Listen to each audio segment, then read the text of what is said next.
Hey everybody, welcome to ROA Off-Road. Today we're going to be doing the second episode on our RVs beginner series where I talk about everything that I've had to learn since coming to ROA Off-Road, where I've had to basically learn everything and I knew nothing. We're talking about ground zero. So today, the two things that I wanted to talk about that are going to be really important for you as a trailer owner or as somebody who's getting into this discovery phase where you're trying to figure out what trailer you're going to buy and what your tow vehicle would be.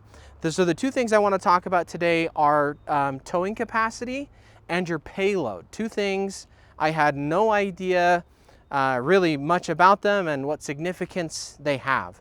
So the first I want to talk about is payload. So here I'm in front of Jordan's truck, and the payload on this truck is rated between 12 to 1,300 pounds.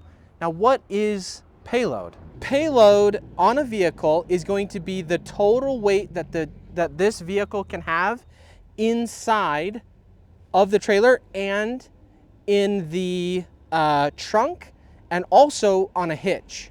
If the total payload is 1,200 pounds and I have 5 passengers in the vehicle in this vehicle where I've got one in the front, one on the side, and then 3 seats in the back, and every single person weighed 200 pounds, so that's 1,000 pounds right there, right? 2, 4, 6, 8, 1,000 pounds. That means if I had 5 passengers in this truck at 200 pounds each, that means I'd have only 200 pounds total left that I could put in my trunk and on my hitch in the back. So you can see that even though 1,200 pounds sounds like a lot, once you start throwing people in the vehicle and you start throwing things like a rooftop tent up here and a rack system and a spare tire and everything else that you can throw, all your gear that you're taking with you, that payload can go away really quickly. And so when you are deciding on what tow vehicle you want, payload is going to be an important factor because you have to decide if you're bringing your family, you got to take that into consideration with your payload. You might have to get, while the vehicle, let's say a Jeep Gladiator, is a smaller vehicle, it's got a strong tow capacity, but maybe the payload, maybe the towing capacity is where you want, but the payload is too small. That's something you have to take into consideration when you're looking at the tow vehicle, is not just the towing capacity, but also the payload. So just a really, really important thing to understand as you're going into this process is that payload and really figuring out if that's going to work for you with the tow vehicle you're looking at. So the other thing that I briefly mentioned is the hitch. So when you hook up to a trailer, there's what's called tongue weight. The tongue weight of the trailer goes on the back of your vehicle, and that's going to add to your payload. So if I had a 6,000 pound trailer and the tongue weight on a trailer is typically around 10 to 12% in general. That's kind of a rough estimate for a typical tongue weight of a trailer.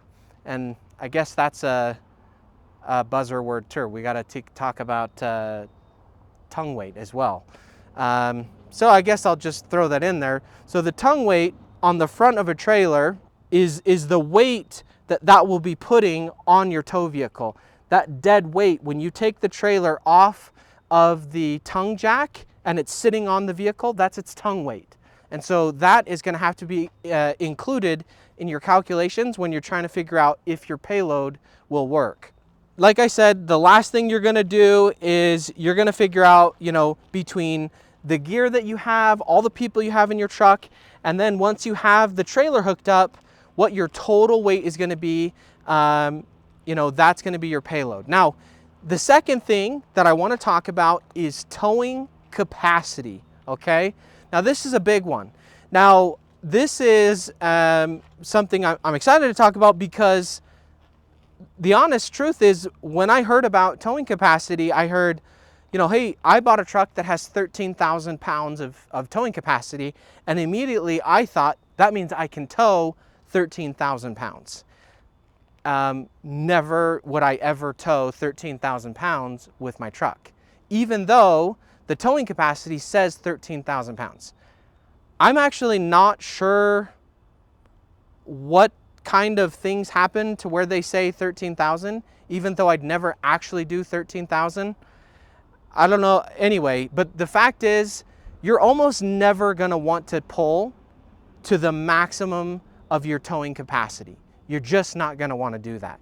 Typically, really the max that we recommend is around 80%. And some people prefer to be closer to about 50%. On my truck that has 13,000 pounds of towing, I really, I can feel it on my truck at 6,000, 6,500, even 7,000 pounds. You know it's there, and that's half of my towing capacity. So for sure, like when you're going through and you're trying to figure out what your tow vehicle is, the more tow capacity, the better. However, you may have, different constraints that you're working with, and we get that, but just these are things that you have to understand. So what are the things that contribute to your towing capacity? So the truth is that there's a lot, and I probably won't mention all of them, but towing capacity can be changed. You can affect the towing capacity on your tow vehicles. We've had people purchase tow vehicles that have, a tow rating of, maybe 7,000 pounds, but they'll, put a lot of money into their truck so that it can tow maybe 13,000 pounds. So what kinds of things affect the towing capacity of your tow vehicle? So one of them is going to be the wheelbase, how far apart the front and the back tires are from each other, your braking system, your engine, your transmission, your suspension. The suspension is actually a really, really big one. So when you get into more off-road trailers, what's very common, or off-road vehicles rather, what is very common is a soft suspension. And the reason for that is if you're going over lots of bumpy roads and lots of rocks, a softer suspension is going to allow you to eat those bumps where the wheel is going to have more travel. It can go up and down and move with that, that variation in the terrain. And so your ride is more comfortable. And that's great for off-roading. But what's great for off-roading is actually not great for towing. Because for towing, you actually want to have a stiff suspension in the back. And that's what's going to prevent the trailer from, sway. And it's also going to give you a lot more control, is the stiffer the suspension. And so what you're going to find is when you're looking at tow vehicles that are really made for the off-road, they're typically going to have a lower tow capacity. Like the Ford Raptor, probably the TRX. I actually haven't looked at it, but I can guarantee that the tow capacity is not super high because it was made for the off-road. Jeeps, obviously, but even the Jeep Gladiator, anything that has, even this one, if you get into soft suspension, it's going to drastically reduce your towing capacity. And if you want, one way you could adjust your tow rating would be to, replace your suspension, get an adjustable suspension that you can increase the firmness, right?